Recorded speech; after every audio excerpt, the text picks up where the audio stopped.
stand up for me, so I can always remember that, What kind of work did your grandfather do?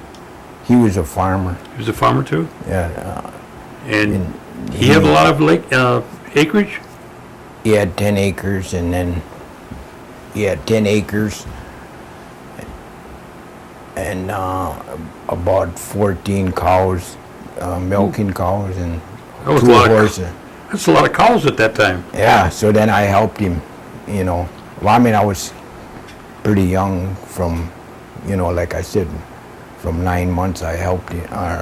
I grew up, and he retired. I mean, I can't remember what age he was when he, started selling out his stock and everything. But I worked with him on the farm there. He had pigs and chickens and all that, and vegetables so I used to help him anyway. I mean, all the way from riding the horse to help him cultivate and stuff like that. How many horses did you have? He had 2. What was their name? I don't know. It seemed like the one name was Dolly, and I kind of and the other one was Duke, I think it was. Okay.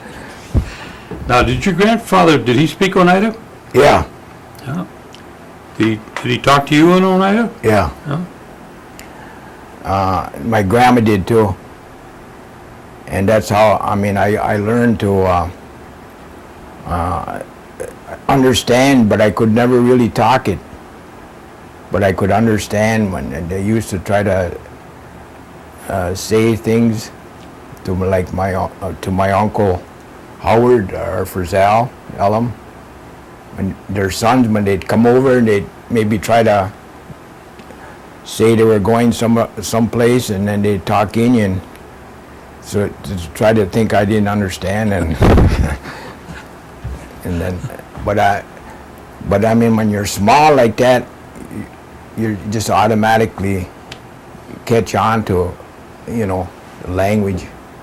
That's how I caught on to That's it. it. So when But I mean, Sadikun, you knew what they were talking yeah, about? yeah, and all different different pigs and cows and all that stuff. I could say, chickens and git and gos and gosados is horse squallant is cows and stuff like that. I just caught on to it pretty good. But like I said, I could never really put words together. And Your grandma now, do you know what kind of education she had? no, I never did. But I think I think she went to Carlisle, Oh. but I don't know how far she went or nothing, Now, did she work outside the home besides working at home? No. She worked all the time on the farm, huh? Yeah. She did a lot of cooking and baking Yeah, and she did all that stuff. yeah. And with my grandpa did all the farm work. I mean, they'd help too, like doing hay in time and harvest vegetables, all that stuff. Had they raised a lot of white corn? No, not too much. Once in a while they raised it, and to make corn soup, which they call hola. Yeah, it was quite a job. My grandma she could make butter out of the milk and cheese and all that stuff, or sausage when they had pigs. They used to butcher pigs every year, and We had chicken. We had a lot of chickens all the time for Thanksgiving, and I mean, sometimes we had turkey, but a lot of times for holidays we had chicken. You know, just kill the chicken, I guess. And your grandmother, she was a member of the Episcopal Church too? Yeah. Do you- I mean, when they couldn't go, you know, they got to be pretty old after in the 50s, 60s, and then they couldn't attend all the time, but she read the Bible all the time at home. And when I went to Sunday school, and back in them days was Father Christian. I don't know if you remember him. And he used to have an old station wagon, used to pick us up at the corner on Flores Drive there.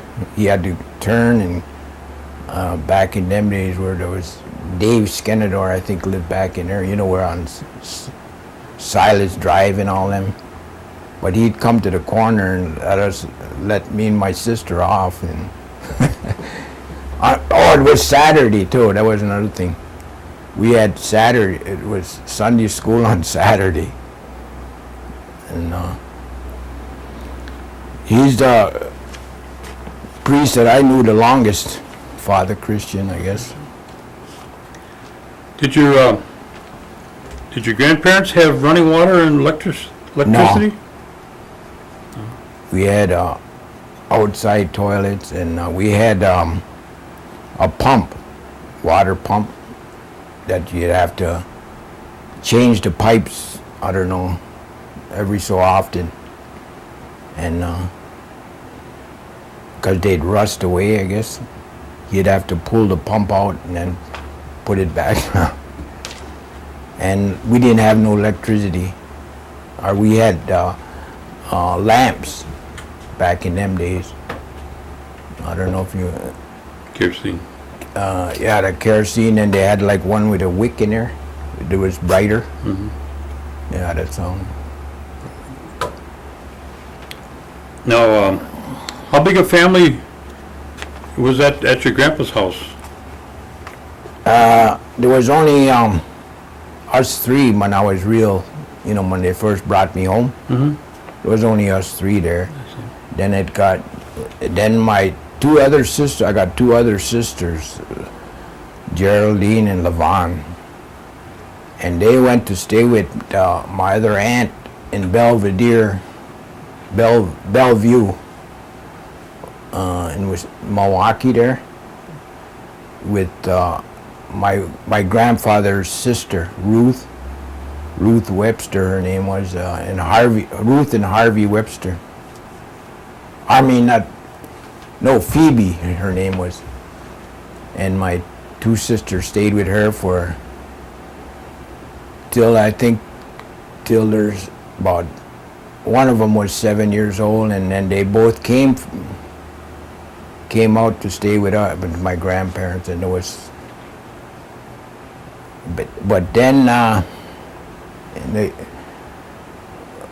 my one sister was in 6th grade, the oldest, Levon, and then she went back to Milwaukee to stay with my other uncle, Alpheus Smith, his name is, and she stayed down there after that. And so just my sister Geraldine and myself stayed.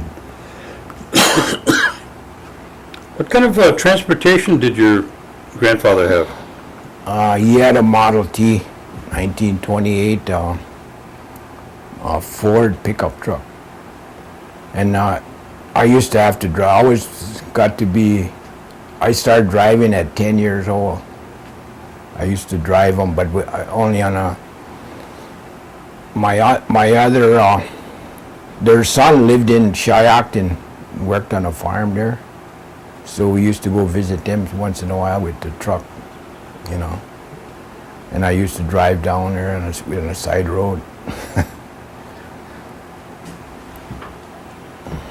How big a family did your your mother have in terms of brothers and sisters? My two sisters. Oh, you mean, That was on the Alum side, right? oh, you mean, them? They had, she had another sister, Florence, and, Howard and Friesel. So that four. Cool. Okay.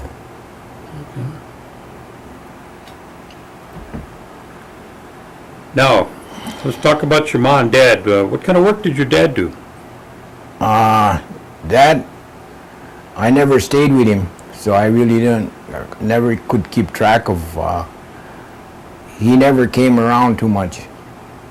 So, I don't know, Okay. but as far as I know, he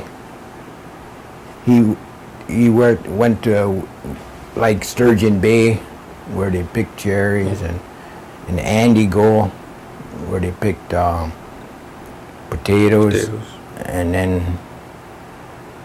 And then see, my mother died when I was 6 years old. So he was kind of drifting around. He went back to Milwaukee, and toward the end there, I know he did some mechanic, put on parts like springs for cars, and he made springs for cars and stuff like that, back in them old days. When did, how many, you said you had two sisters Yeah, and yourself? Is that just three of you? yeah. And their names are? Levon and Geraldine, Now, are they older or younger than you? older. They're older. Okay. Now, where did you start school? Highview. Highview? Yeah. Now, give me an example of some of the holidays that you had at home. Let's say 4th of July. What was 4th of July like? It was just like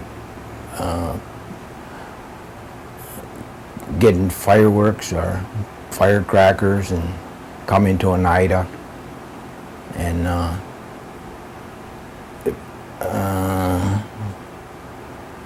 there wasn't really nothing. They had parades, the veterans. They had ball games. That's about all that I can really remember, doing the 4th. What about Christmas? What was Christmas like? Christmas, when I was real young, I can't really remember what happened there, but after, we just had a dinner, I guess you could say,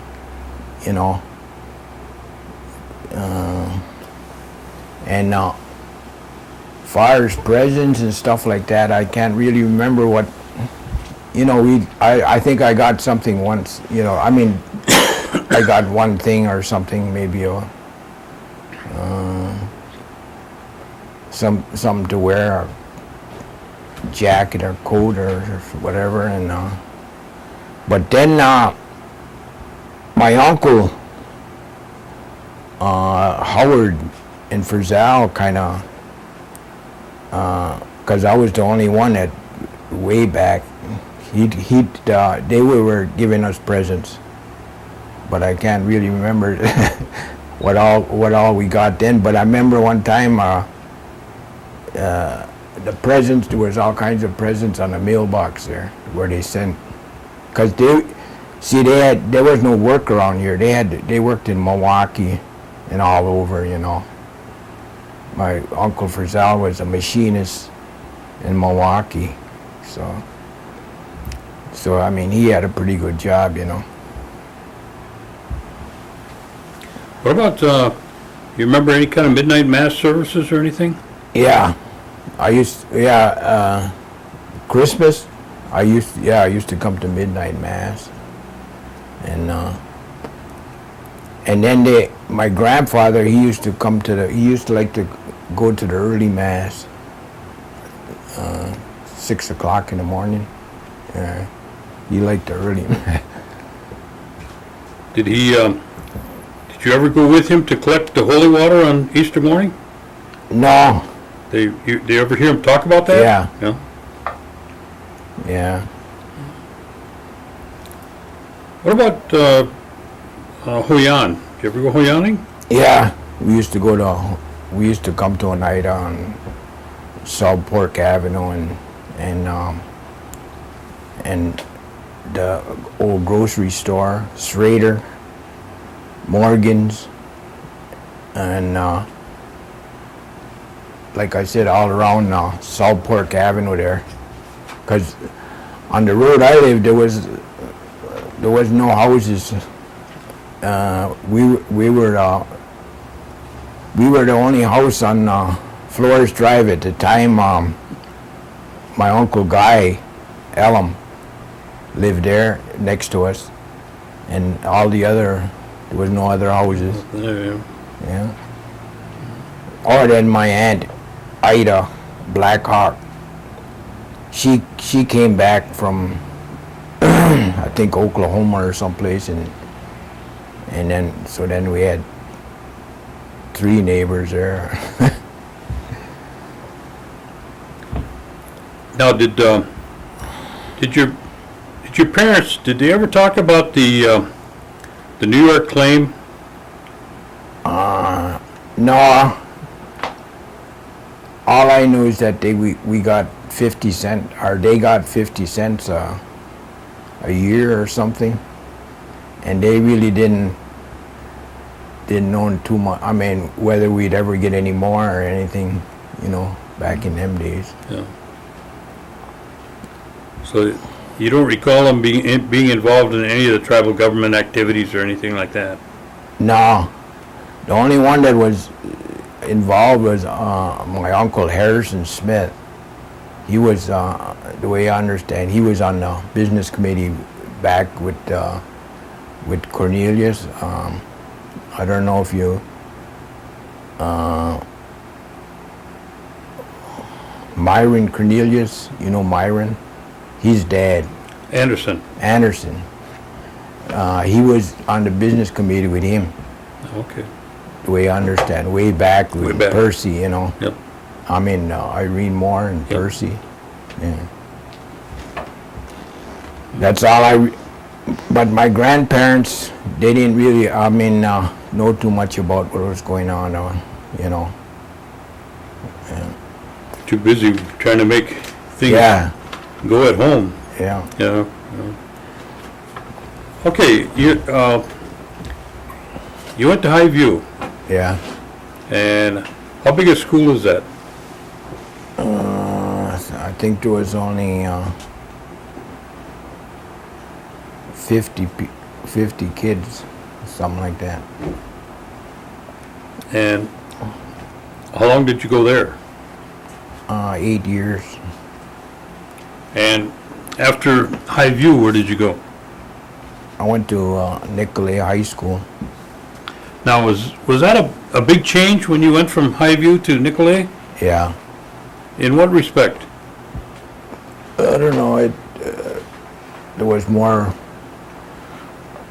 people there. I mean, more kids, and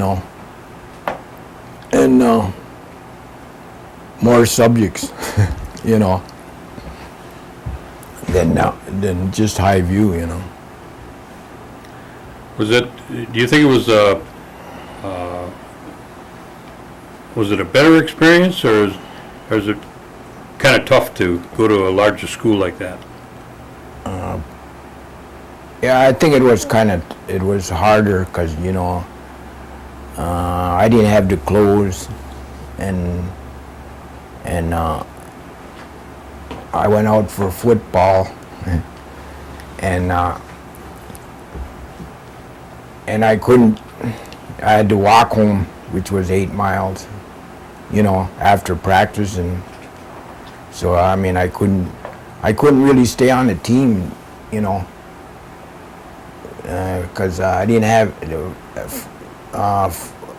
finally, one time, my Uncle Howard, always had a car. He worked at the paper mill, so he always had a car. And then, but I mean, he worked 3 different shifts, Yeah. you know, and he used to pick me up once in a while, you know. Otherwise it was pretty hard for me, you know.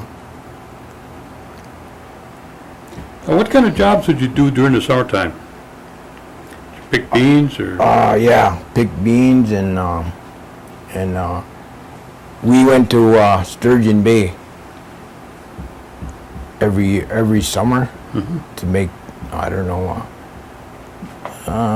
to make money, you know, and that's where I met a lot of people there. Who did you board with? My grandparents, Oh. they gave us, we used to go to the same place every year. And we lived in one of them little houses that they had built for us. And I can remember a lot of the Dockster days were there. And from, that's where I met, like Arlie Dockster, Frankie Dockster,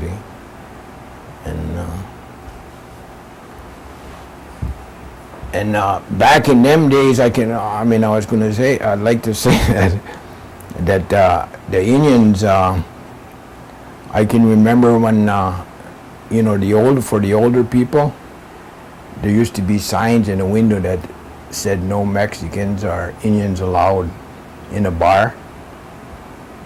That's how long ago it's been, you know. But I can remember that.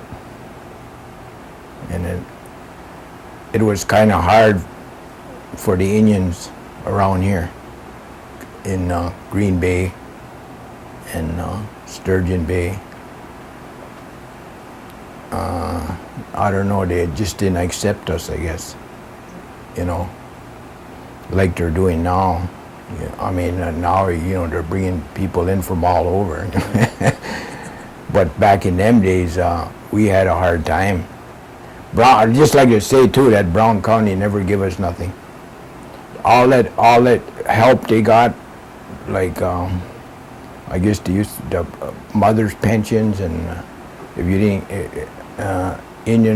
relief, came from the state of Wisconsin. Only they gave it to Brown County, and then they issued. Yeah. And they had people out here checking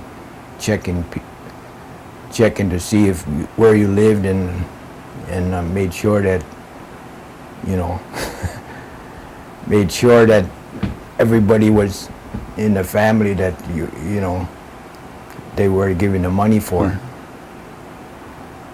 So it's a lot different now. Did you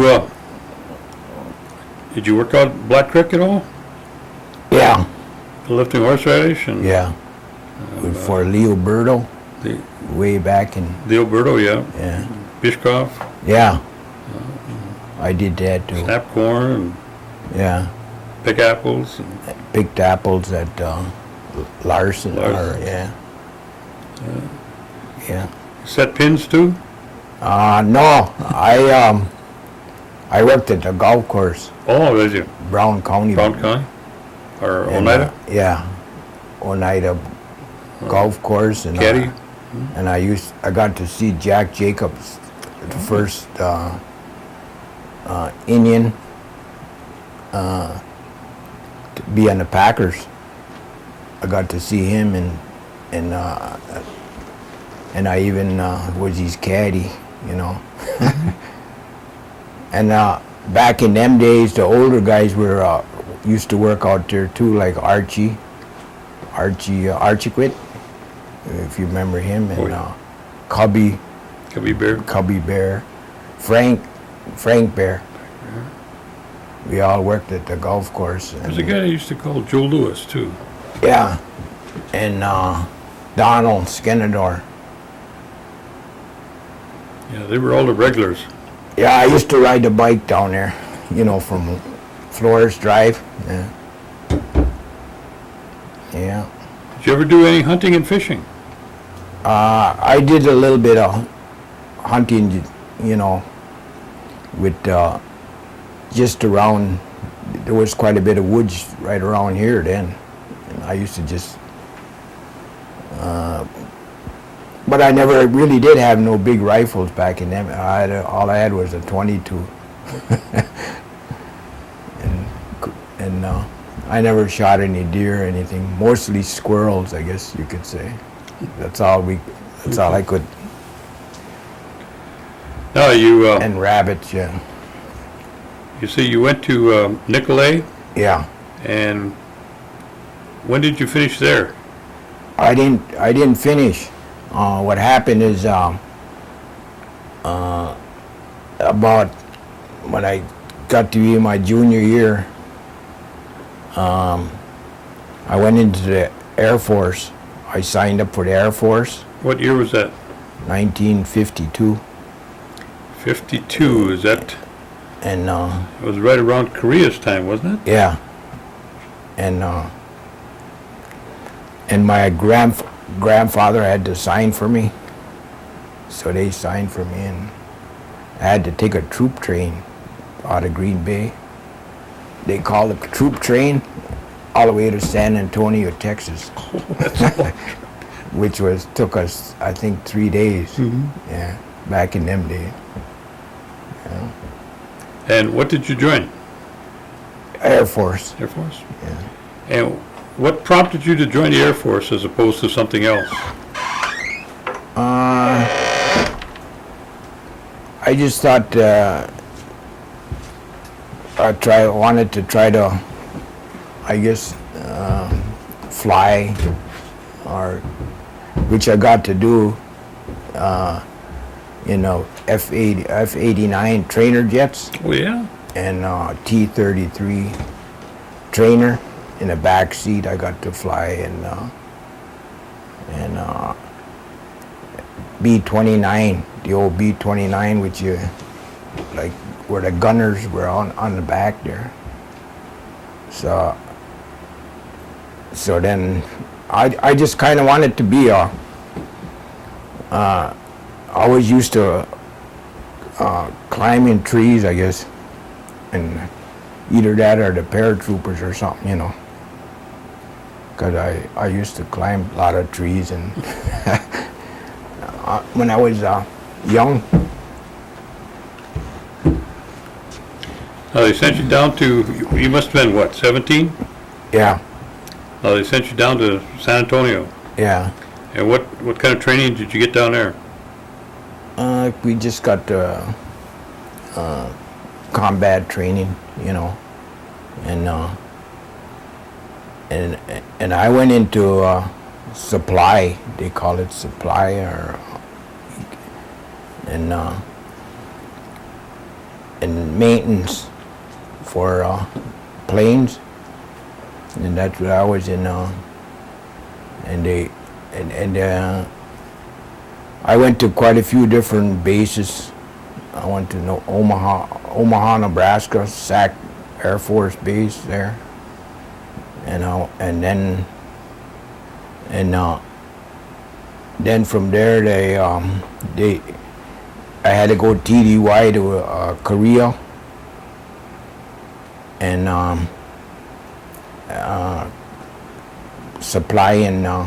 supplies for jet pilots, and so that's how I got to be more or less supply officers with equipment, survival equipment and everything, and then they went into Korea, to fight. Well, where was your base then in Korea? Or was it in Japan? We were just right by the airport, and right by Korea, right in Korea there, and more or less right on the airport, right on the air base. Back then, it wasn't. They didn't have it built up that good, where you had to live in tents and all this stuff, So you had to, just I stayed right by the plains, you know. And then they sent me to, from there to Iceland, Reykjavik, Iceland. And that was the same there. We had to live in Quonset huts there. And, they sent me to New Jersey first, and so I got to ride in a troop. That was a troop ship, Private Johnson. So I got to go in a ship, which was in the Atlantic Ocean, you know. And I had to go there for 7 days. And so I got quite a bit of experience there too. And to Iceland, had to stay there 9 months, you know, training. Same, it's training. When the pilots, they got to have so many hours a month, you know. So I equipped them with all their equipment, you know.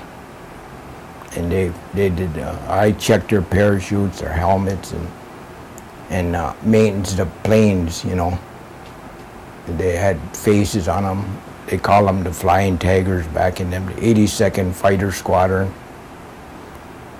And stuff like that. That's what I didn't have to go right into the, you know, right into the war, right into the combat, you know.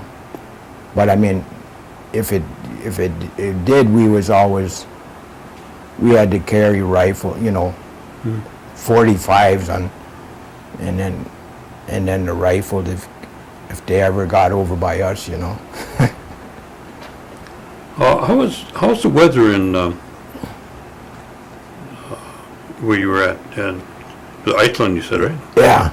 How's the weather? That's like you get strong winds. You think that it's you would think that it's going to be all snow and stuff, but you're close to the Arctic Circle. You're pretty close, but it's long. The day it don't get night during the summer.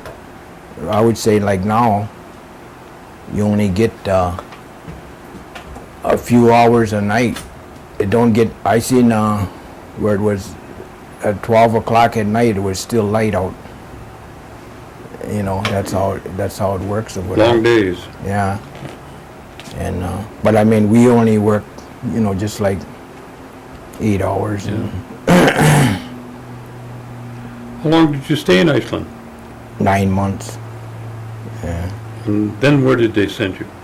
Another cold climate, Presque Isle, Maine. Presque Isle, Maine is way up there by Canada. I think it's only 20 miles from Montreal there, 30 miles. It's way up. And Another cold country? yeah, there it's like Wisconsin. Oh. It's 20, 30 below in the winter, and snow, and you know you have to wear them big coats like Alaska. Yeah, and like boots. parkas. Yeah, parkers and boots to work down in the hangar there. They call the hangar, you know. How long did you stay there? 2 years. 2 years. That's quite a while then. Yeah. That's where I got discharged from there. I see. Yeah. And once you left... I was in Burlington too. We went there for 30 days once. Burlington, Vermont. Oh. You know, just training mission, and on different plane. And then as the years go by, different planes come up. You know, like now, the planes I was that they had when I was in, they don't even have them no more. I see one over there in Oshkosh, a trainer and stuff like that. they keep building them newer, just like cars. Sure. Yeah. And what year did you get, did you leave Maine? 56. 56. Yeah. And where'd you go then? I came back to back home, and I still there were still no jobs around here back in them days. There still was in Green Bay. It was, to me back in them days, Green Bay was really prejudiced, against the Indians, against the Oneidas, Menominees, and they hired people, but to me it was lower.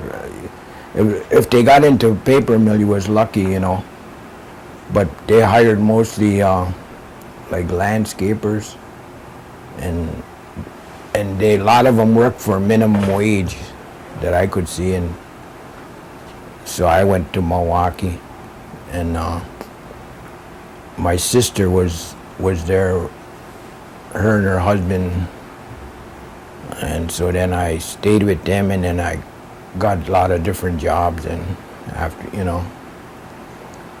in Milwaukee. Did you start to raise a family then? Yeah. I worked, first I kind of went around just kind of looking for jobs that I wanted, I mean, the jobs that are available, and I noticed, they hired me once as a painter, where I had to climb, or I was a steeplejack even, I worked on the All Saints Cathedral in Milwaukee, painting, and with two Mohawk Indians were used to, that was their, no, they were known for climbing high, and I went up to we're up where that crosses, and that was, and then that was kind of enough for me too. I mean, you don't realize it until you get way up there that it moves like that. And then I stayed on that job for a while, and then we did roofing and painting there, And then after that job, and then they moved some other place, so then I just went to regular house painting then. And yeah, a lot of guys that started there, they wouldn't even go up. They'd only go up to the first story. But well, I mean, I was young then, I was only 21, I guess, 22. Young and foolish, huh? Yeah, I mean, you could climb right up the rope there. And I worked in the factories around there, and then went to but back in them days, you would get laid off, Oh. I got laid off, like at one factory, a welding factory. I was a welder's helper.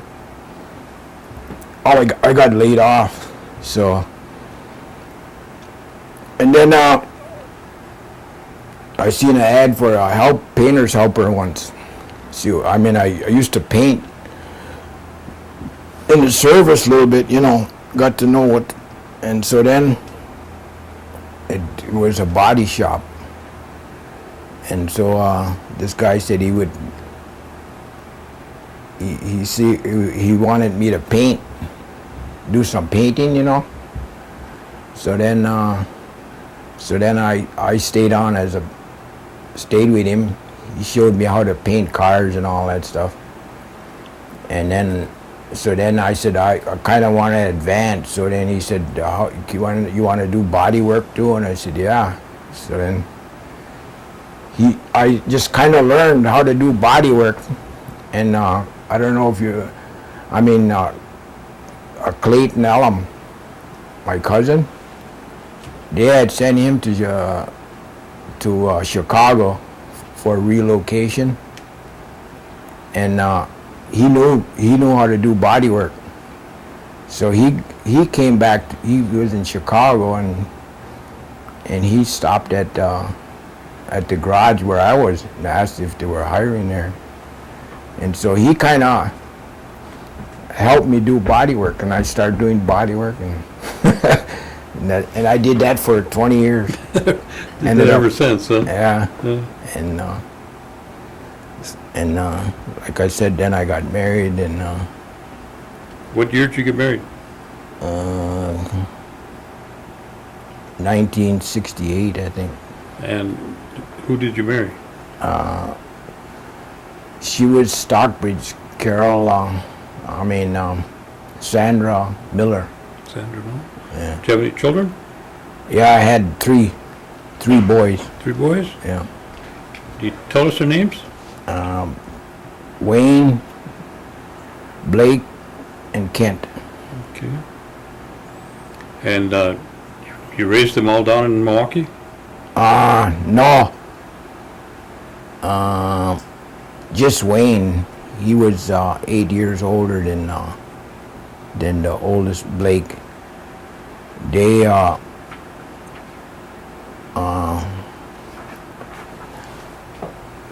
my wife had a house in Bowler, Stockbridge Reservation.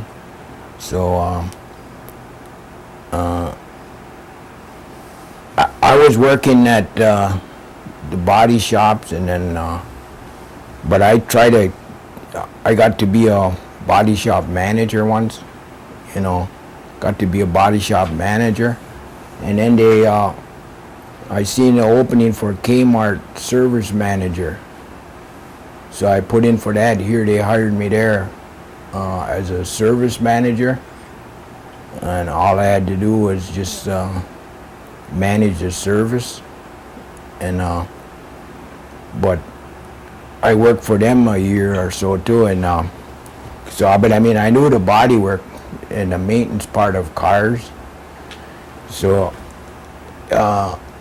one time we went up north, Bowler, and they didn't have no houses or nothing there. We just had a old house with 15 acres there in the woods, and here there was right in Bowler, this guy was selling this body shop, So then back then I said maybe I could get a loan,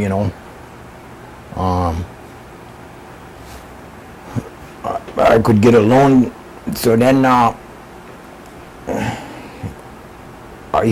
came to talk to Percy and Norbert Hill, and they referred me to a place in Ashland there. I forget what the name of her, where you can get loans. I put in for a loan there, but it would take too long. It was taking a long time, They said it would take about a year. So in the meantime, I had a house, a 3-bedroom house in Milwaukee. And I said, well, maybe I'll sell my house down there, So I sold my house, and then and I still had I sold it for a lot more than what I paid for it. Back in them days, I paid $16,000, I think, for a brand new house they built for me under the veterans. And I got the house, and I lived there, like I said, about 20 years, and then I sold it, and enough money to buy this body shop, or put down in this body shop, and fix the house up, the older house we had that just had it had electricity and like the pump and all that stuff, but they were putting in what do you call these septic tanks down there too, and they put in septic tank and water. So that was what happened there, and then I ended up, I bought that body shop. But it, you know how it was slow there. There was most of the work was from the farmers and stuff around there, and you know back in them days, it wasn't, you couldn't charge too much. You know, remember, I don't know if you remember, like Green Bay was only like $2 to $4 an hour around here. In Milwaukee, it was like $10 an hour. You know, it was a lot higher. Yeah. And so it got too slow. So then I got where I was driving. I had to work part-time driving a school bus for this for the Boulder High School. And this guy, got to know him. He owned the bus company in Shawano. So one day he got the contract for Boulder. So then I sold I asked him about maybe selling my garage to him. And he said, yeah, he's got to have a place to park his buses. And he said that would be a good place to do mechanic work. And so I said, that's how I sold my garage and fixed up, built another garage on the reservation is all I needed, you know. And I had my own tools and stuff, you know, and then, but yeah, that's what, and so I stayed up there, I would say in Boulder for 4 or 5 years, I think, or no, about 9 years. And my one son got killed up there in a car wreck. He just graduated from Boulder. And so then, that's what happened there, and so then I kind of started coming back to Oneida, kind of looking around to maybe get into that. And these programs were all starting in like the commodity. I helped them start that one in Boulder, you know, the commodity program there. And then I came to Oneida before, what's her name there? What's her name? June. She was the head of the commodities in Oneida, I guess. Oh yeah, Norrie? Norn, yeah. Mm-hmm. And I put in, but I put in for the job too. But I did, you know, they didn't really know me when I came back too much, and I put in for quite a few jobs around, and I didn't get on. Like I put in for the service manager once in Oneida at where now the One Stop is, you know, and so I kind of that's what happened. Kept coming back and checking out different jobs, but and then in the meantime, my wife got sick and everything. She had a stroke, and yeah, she passed away way back in right after my son died. Oh. So then like I said, I come back to Oneida. What year did you come back to Oneida? I didn't come back till 82. 82? Yeah. And you start working around here then?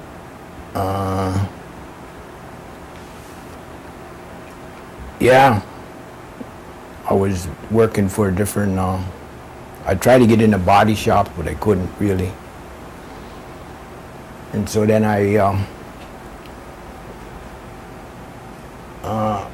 Larson had it, I don't know, Larson's Canyon Factory there.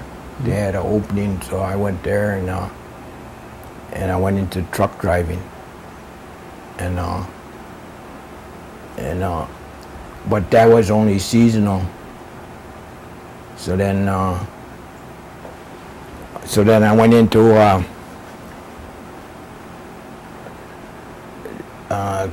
so I put in for another job after the season ended, Seymour, and I was a truck driver for them. And here they went out of business, started going out of business, and Oneida was gonna, I don't know if you remember, Bob Christian was gonna try to have buses, charter buses. Mm-hmm. So he said they were gonna, he got into Wisconsin, Michigan coaches, and got in with Wisconsin that maybe they'd buy their own buses, you know, and that company was kind of going downhill. So then here I went over there and they said, yeah, they trained me to drive a bus, so that, but they put me on a regular route. They were going to Minnesota, way up to Upper Michigan, Chicago, and so I drove for them for Oneida never did buy them buses. No. And so I stayed with them until they went out of business, and then they called me back one of the McDonald, his name was McDonald, he went to the city and the Green Bay, and and he called me a couple of times to just run charter bus to, you know, for passengers, for the bingo. So I even drove for bingo for a while. To Milwaukee. And but then I got into, when they put in for, because I had the experience with Seymour, so then I put in for truck driving again, and I got a regular truck driver. I was a regular over-the-road driver then, where I got a lot of experience of going all over the country. I went to Canada and hauling auto parts, Detroit, about 15 states, where I got to be a truck driver. Is that what you retired from then? Yeah, From truck driving? yeah. And what year did you retire? I didn't really retire. I worked part-time. I retired at 62, Mm-hmm. and you know, I could make so much money, so I kept driving until I made so much money, part-time, I guess you would call it, truck driving. And then they had me once picking up trucks where truck drivers quit. They leave the truck right on the road there. And I had to go pick them up. They'd fly me all over, Amtrak, all that. I had to go all over the country picking up trucks. And I would say 2000 is when We're going to have to stop the recording and switch tapes because I think we're going to go into a little story here. So. Okay. Let's take a break here. They gotta Yeah. change tapes.